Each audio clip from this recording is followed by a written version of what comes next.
Hello everyone. So my commentary today is taken from the book of First Corinthians chapter 9.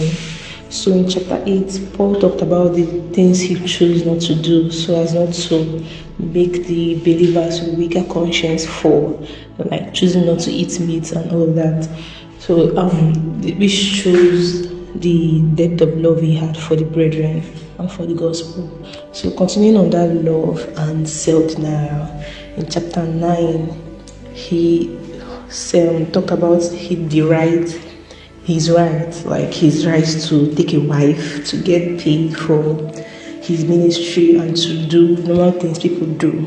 But he chose not to use that right and endure, lest he hinders the gospel, because he knew his only purpose in life was to win people to Christ. So in verse 19, he said, "For though I am free from all men, I have made myself a servant to all, that I might win them all." And continuing in verse 20 to 23, he said to win the Jews, he had to become the Jew. To win the Gentiles, he had to become a Gentile. To win those under the law, he had to become under the law. To win the weak, he became the weak.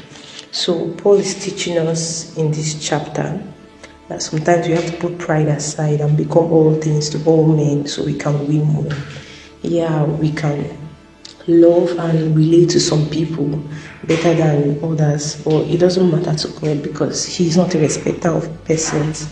We are supposed to be open and available to all people to share the love of God to all. For example, when you're talking to a child, when you're talking to a child about Jesus, you do goofy stuff and playful things and speak in a manner the child understands so as to win the child to Jesus. Or when you're talking to someone that loves sports and that is really interested in sports, though you might not really be interested in sports or be a sports person, you might have watched a game, you might have a general knowledge on sports, then you can share that knowledge and talk about sports, and then you slowly turn the conversation towards Jesus. And that kind of conversation can lead to the salvation of that person.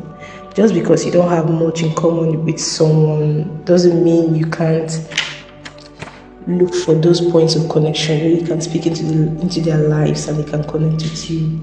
So Paul said, though he's a free man, he made himself a servant to all so he could win more. There's nobody that doesn't like someone serving them or being helpful to them.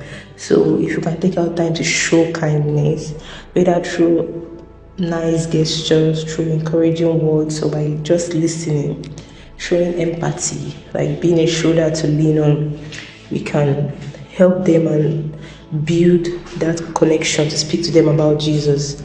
And in that moment, we serve them, we draw them to Jesus, and you never can tell, you might save that soul. So as we abide in God's words, I pray God gives us the strength to do according to His will. In Jesus' name.